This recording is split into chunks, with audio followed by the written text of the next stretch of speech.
Okay, so we're going to do a resume using Google Docs, and I'm going to do that as an example for you, so that way if you have any questions, you can watch the video, and hopefully that'll help you. If not, let me know.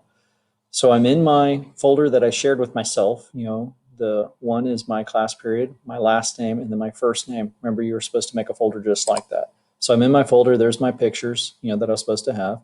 So I need to make my resume. So I'm going to go to New, Google Docs, and I created a new Google Doc. I'm going to go up here to the top left-hand corner towards the title of the document. Right now it defaults to Untitled Document. I'm going to change that to the class period I'm in, 2, 3, 4, or 5, and then my last name, then my first name, and then the title of the document is a resume. Okay, remember resume is spelled the same as resume. You have to look for the context. Okay, so in a resume, there are different things that are needed. Your name is needed, your contact information, which is your street address, most likely your phone number, and also an email address. Okay, so you have to give your potential employer, the ability to get in contact with you. Okay, then usually you have a section that's your summary. It could also be your objective, for what type of person you are and what do you want to do in the world, especially related to work. You will then have a section on your education, and so then you will list any work experience or any other pertinent experience, and so this is usually either work or volunteer. Okay, and then if you have any special skills or certifications. Okay, and so you would list those. All right, so now I'm going to fill these in. All right, so we're going to start with the name. So my name is James Louie. Then we're going to have the address. I'm going to use the school address. Okay, I want you to use your home address. Okay, and I think it's 739 Union Chapel Road, and that's located here in Cedar Creek, Texas. And that's 78612. The phone number here, I believe, is 512, and I forgot. So I'm going to finish looking that up. So we'll do 123, 1234. Okay, I want you to put your phone number and then you can put your student email address. So put your student email address. I'll put my teacher email address. Okay, and so there's that. Now, when I typed my email address, it went ahead and it recognized that it is a website, or it's an email address. So it underlined it as a hyperlink. I do not want it as a hyperlink. And so when I came up and I clicked on it, Google Docs is giving me the option of what I can do with it. So I can copy it, I can edit it, or I can remove the link. I'm going to remove the link. I do not want it to show on the paper. Oh, there it popped up again. And there we go. Okay, I don't want that to show up. Now I need to include a summary. Okay, so I'm going to say summary. Okay, my summary is that my goal is to help students to be successful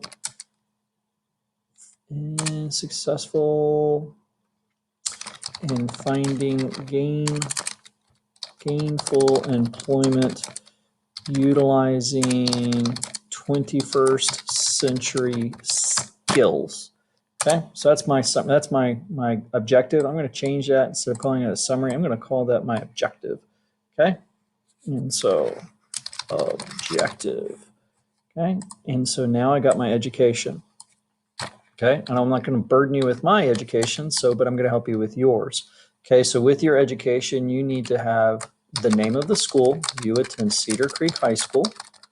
Okay, you need to have the address for the school, and I think the address is 739 Union Chapel. If I'm wrong on the address, you need to look it up. Okay, you can look it up on the school website, 78612. Okay, you can look it up on the school website. You can list what year of school you're in. Okay, so if you're a freshman, a sophomore, a junior, or a senior. Okay, you can list your GPA. Okay, you can list any relevant courses. So if you're applying for certain types of job, like a business job, then maybe if you're in a business class, you can list that. If you're applying at like a veterinary clinic, maybe you can list any health science courses, relevant courses, say computer science, audio visual tech, things like that. So like if I wanted to work at Best Buy or something like that, they may be impressed with computer science and put the actual name of the class. Okay, don't just put a short name. Put the actual name. Okay, make the assumption they don't know what it is. And if you're in any clubs, and if you're an officer or something, so I'm president of the James Louis Fan Club. I am a member of National Honors Society. Okay, so you can put all of that. Okay, skills. Okay, actually no. Now we're on to experience. Okay, so experience, work, or volunteer. Okay, so I am a volunteer at community neighborhood church. Okay, so volunteer community neighborhood church. And my responsibilities include picking up trash, leading student leadership of youth, group. Okay, and then my work experience is that I am a let's see, I run a house sitting, and so where I collect mail, feed and walk pets, and take out the trash. Okay. Now for my skills and certifications.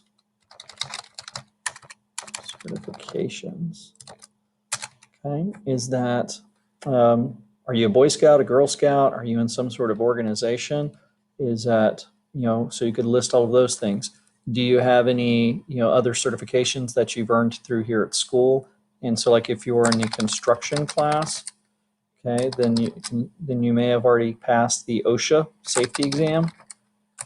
Okay, and so if maybe you've got your CPR, AED, first aid, and so usually that's like through the American Red Cross or American Heart Association or the Red Cross. Okay, so you can list all of those. Okay, now you notice that I've got a red. Okay, so red means that Google Docs is recognizing it's spelled wrong. Go ahead and fix those. Right-click association. I've got a blue. Okay, so it recognizes that that's kind of weird. So it suggests I do that. Okay, so I'm going to go ahead and take those recommendations. Okay, now I have these have kind of gone out there to the indent, but maybe I want those to pop back over. Okay, and so because maybe I don't want them to pop out and be odd. Okay, when you look at the examples that there are in the Indeed website, is that they'll put things with bullets. Okay, so up here at the top of the bar, you can find the bullets. Where are the bullets? Does anybody see the bullets? I don't see the bullets. So oh, there they are. So there's the bullets. So we can put things with bullets. I'm going to select all. Put bullets on it. Okay, come right here. I got bullets on it. I'm here. I got bullets on it. Okay. Okay, so see how this one is there? So I'm going to bring this over. Okay, I want to bring this over. See right there, decrease indent. Okay, I'm going to bring this over. Okay, right now I'm going to select everything. I'm going to look at my font sizes. I'm an Arial. Okay, Arial is okay. I like Times New Roman. 12 is your standard size font. Don't do anything fancy. If you wanted to do something fancy with your name, make your name bigger. You can make your name bigger, but don't do anything crazy. Okay, and so there it is. There's my very basic resume.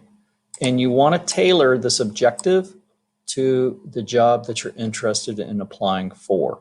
because you want to stand out for why they want to hire you, because they're going to look at your objective, then they're going to look at your experience as a high school student, is that they may want to see when are you going to graduate, okay? And so this right here is going to be important, but your work experience and your objective and any skills or certifications if you have those. Questions, please ask. Okay, it's in my Google Doc and there it is. Okay. All right, get to work.